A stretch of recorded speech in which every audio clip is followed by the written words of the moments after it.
¡Explotó Lamia! ¡Explotó Lamia! ¡Urgente! ¡Mándenme al aire, viejo! Volaron Lamia, igual que en la embajada de Israel. Estoy enfrente del edificio que está pasando del Cleomático, enfrente de Lamia. 18 están retirando. Mis hijos se han sentado.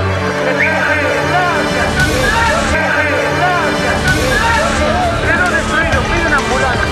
Hay gente destrozada, mutilada.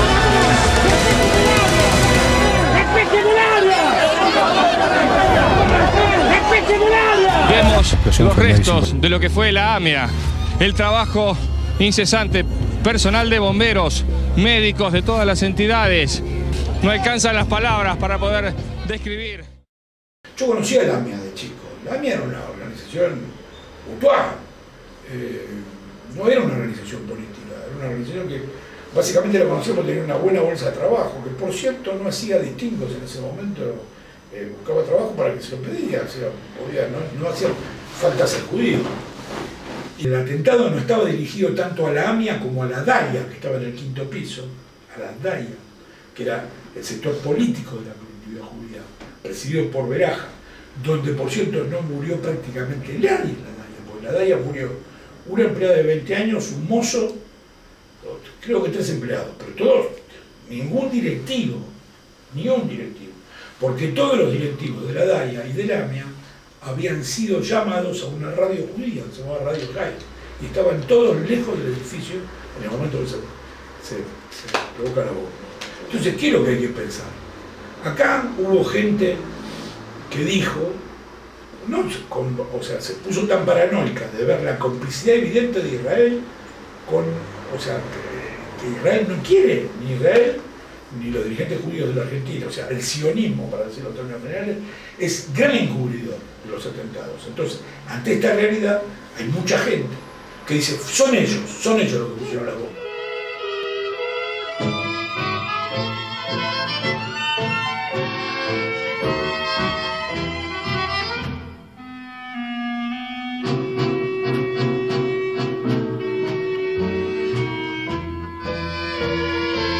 El tema de la AMIA nos ha horrorizado y de la embajada por la violencia y por actos terroristas donde la participación siempre es con personajes que tienen que ver con la alta política.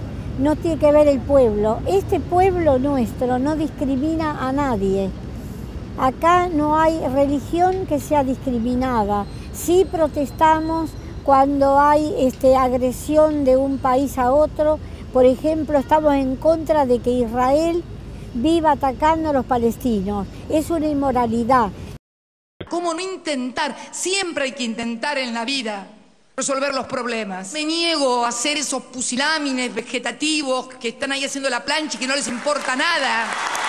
Me niego porque hablé con todos y cada uno de los familiares durante esos años en que fui miembro de la comisión y me acuerdo como si fuera hoy. ¿Quiénes fueron los que encubrieron? Quiero saber quiénes fueron los que escondieron las pruebas. Quiero saberlo. Me lo merezco como argentina y se lo merecen las víctimas y sus familiares. Y así como vamos, nunca se va a saber la verdad.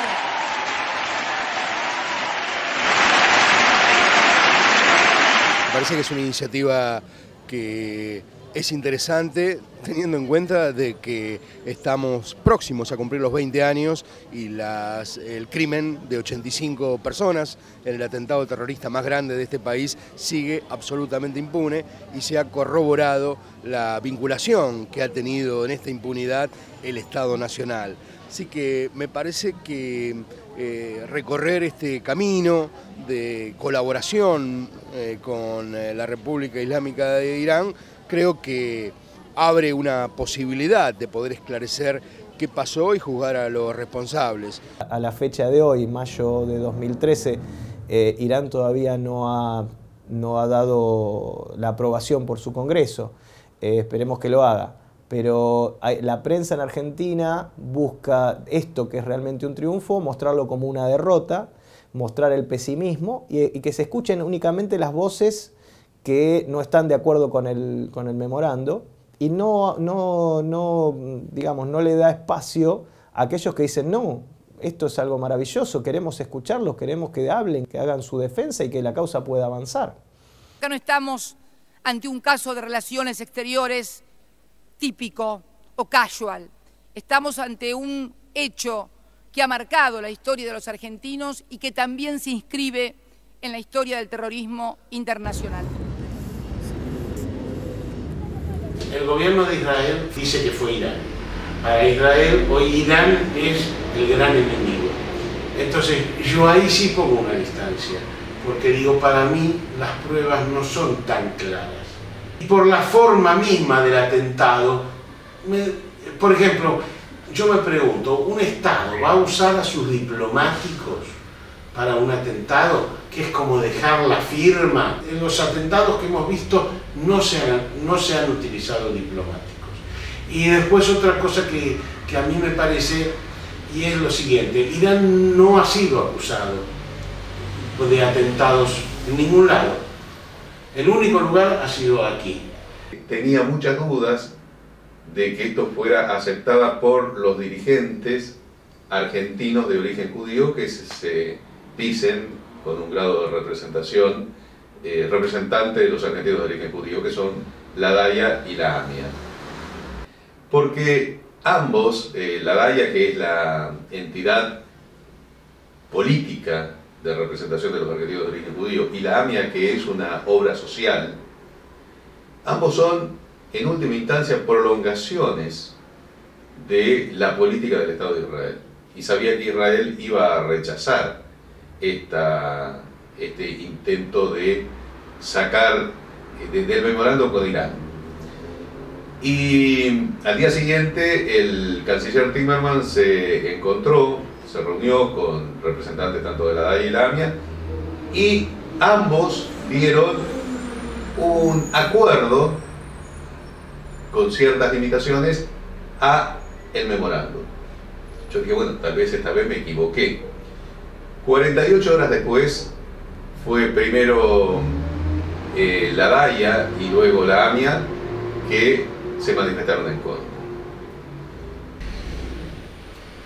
Yo no tengo dudas que en la investigación del atentado contra la AMIA participan los servicios de información extranjeros, esencialmente el de Estados Unidos y el de Israel y el argentino, ¿no?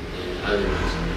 Entonces, el fiscal Alberto Nisman ha ido muchas veces a la Embajada de Estados Unidos, tal como se ve en el libro ArgenLeaks, que es el Wikileaks de Argentina, que son todos los cables que dio a conocer la organización sobre la Argentina. Entonces, ahí lo que más llama la atención de los cables que se difundieron es que no solo hay un intercambio de información, sino que él pide disculpas cuando hace algo sin avisarles primero. La tesis de que el atentado fue de Irán, al que más perjudicó fue la Argentina.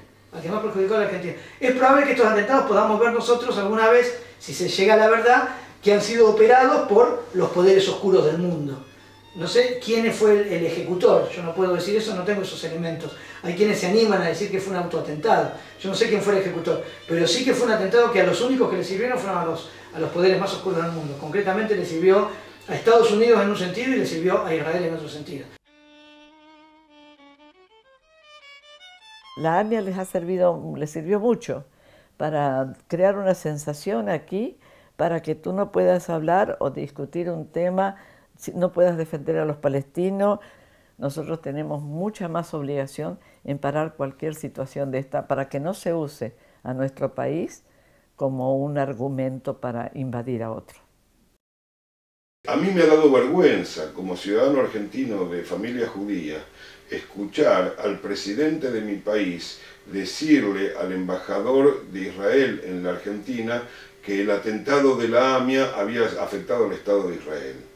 Esto yo lo tuve que presenciar para mi vergüenza. El doctor Carlos Saúl Menem, que había embarcado a la Argentina en la aventura del Golfo Pérsico, al mismo presidente que hace eso yo lo he escuchado para mi vergüenza. Pedirle perdón y disculpas al embajador de Israel por un atentado donde habían muerto decenas de argentinos, la mayor parte de ellos, para colmo, ni siquiera judíos.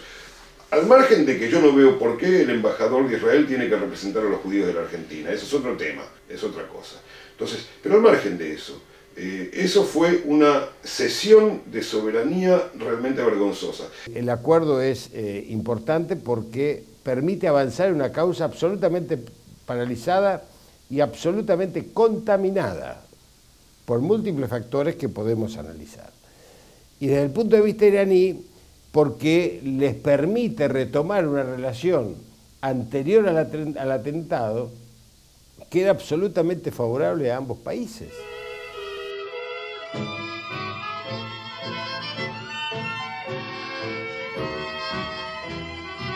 Los dos atentados que se producen con 2 años y medio de diferencia, en marzo del 92 Embajada y julio del 94 AMIA, los dos atentados responden a la misma matriz. Están, no digo calcados uno como el otro, pero son muy parecidos. En los dos el edificio estaba en construcción, había albañiles, obreros de la construcción adentro, en los dos entraban y salían bolsas, en los dos aducen coche bomba cuando en ninguno de los dos se ha encontrado ninguna prueba que demuestre que hubo coche bomba, ni cráter, ni restos, especialmente en el caso AMIA. Y sin embargo, en los dos, a las 24 horas o antes de las 24 horas de producido el respectivo atentado, el jefe de seguridad de la Embajada de Israel se apersona a la policía y al gobierno y dice, de acuerdo a nuestra experiencia, esto fue hecho con un coche bomba.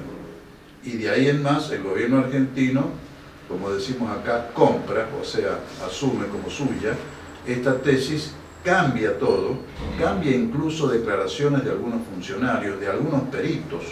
En el caso de la embajada, el perito de gendarmería, el comandante Osvaldo Laborda, en el primer momento dice, evidentemente esto fue una explosión interna. 48 horas después, oficialmente como perito de gendarmería, dice, no, fue con un coche bomba. Este perito renuncia, pide el retiro en gendarmería, y luego la DAIA lo contrata como perito particular para el caso AMIA y produce exactamente la misma voltereta. Contra todas las evidencias dice acá hay coche bomba, cuando no hubo coche bomba. Yo lo entrevisté personalmente al comandante Laborda, porque era testigo, más que testigo, perito clave, y le dije, bueno, si hubo un coche bomba en el caso AMIA, ¿dónde están los restos? Porque yo, y le presenté fotografías de 14 atentados en el mundo con coche bomba, en donde el coche queda muy maltrecho, pero el chasis, para usar la palabra francesa, queda, la estructura de base. Entonces él me dijo, no, en la AMIA se puso tal cantidad de explosivos que el coche quedó enterrado 3 metros bajo tierra en la vereda, cosa que es absolutamente imposible. Pero le seguí el tren y le dije, bueno, si está enterrado 3 metros, ¿por qué no excavamos?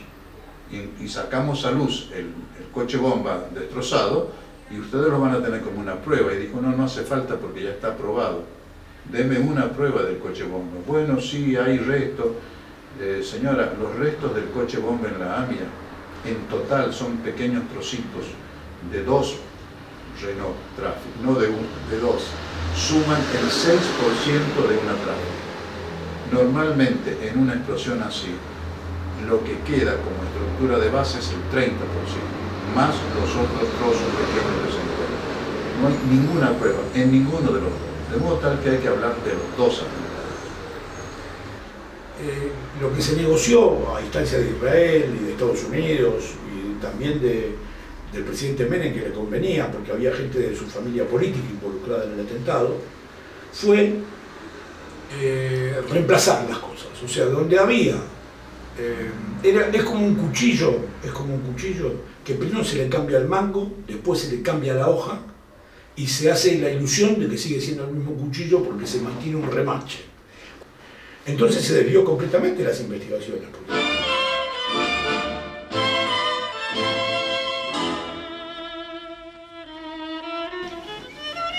Lo que le salió mal, lo que salió muy mal en la embajada, fue la instalación del coche bomba. ¿Por qué? Porque el encubrimiento no empezó, la AMIA empezó antes del atentado, el encubrimiento. Por eso la señora buscaba a Estados Unidos.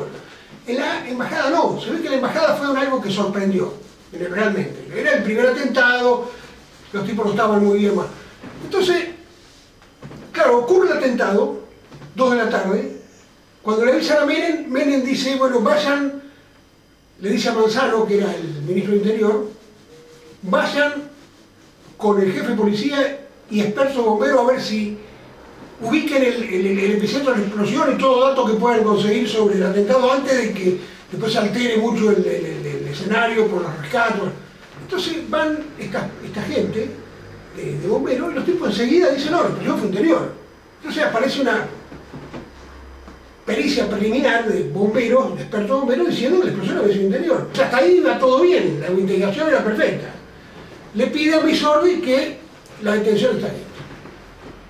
Pero a las 6 de la tarde, más o menos, se aparece en la comisaría 15, que era la que estaba encargada de la investigación, se aparece Ronnie Gormy, que era el jefe de seguridad de la embajada, del Shin Bet, que había dejado la embajada 15 minutos antes de la explosión.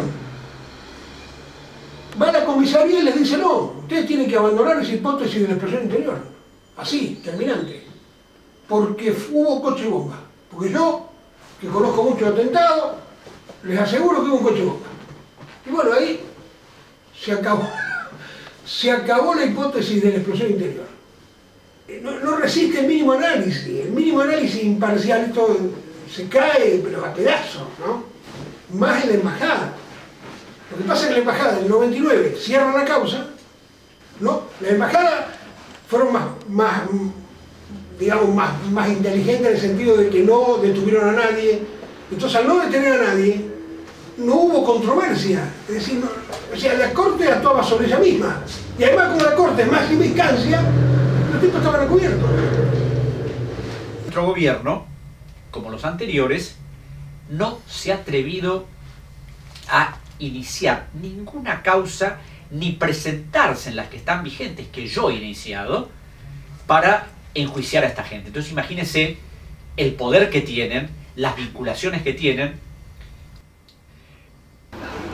Irán y Argentina tienen más de 100 años de amistad diplomática. La relación de Irán con nuestro continente está enhebrada por episodios muy similares. Cuando Mossadegh nacionalizaba el petróleo en Irán, Perón lo hacía en Argentina, y en un año ambos eran derrocados. Un hecho que nos une en la historia. En el 79-80, en América Latina triunfaba la revolución sandinista y en Irán la revolución islámica, casi al unísono. El imperio construía los contras en Nicaragua y fomentaba la guerra no deseada con Irak, de Irán-Irak.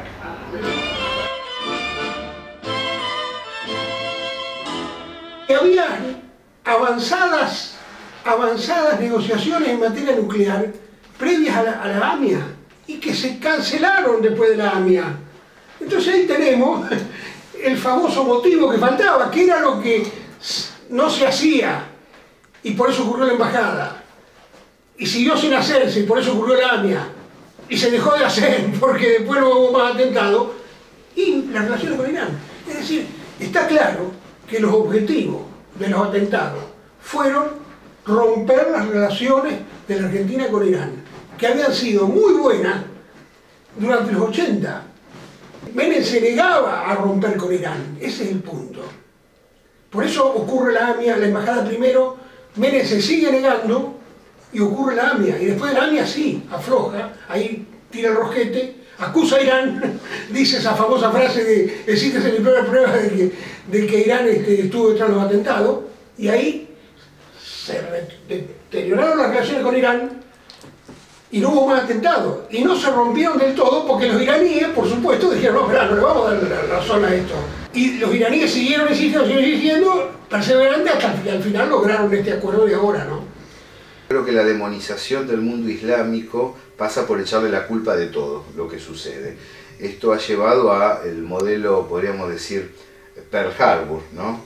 Atentados en la Argentina y muchos otros ataques que han sufrido los distintos pueblos del mundo a nivel internacional están manejados, permitidos, fogoneados o generados por fuerzas ligadas al imperialismo para mostrar que el hostigamiento a Libia, el hostigamiento a Irak, el hostigamiento a Irán, el hostigamiento a Siria tienen una justificación, porque tras sobre eso son malos.